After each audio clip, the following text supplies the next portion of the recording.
Caitlin Edwards was Anthony Valva's special education teacher in the 2019-2020 school year.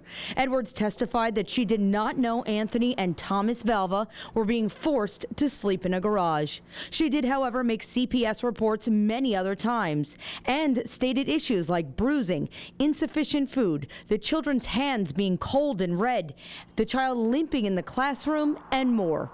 Edwards said every time there was a long weekend or a holiday, she worried the boys would not come back because of major declines in their health during periods of being home.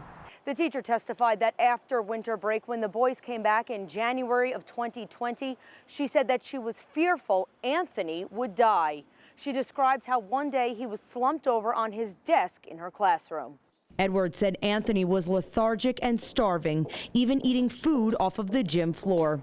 That same day, a CPS report came back unfounded. This is 11 days before Thomas died. In reference to the school teachers, we understand that it was a highly emotional, dramatic week of testimony for, in particular, probably the jurors.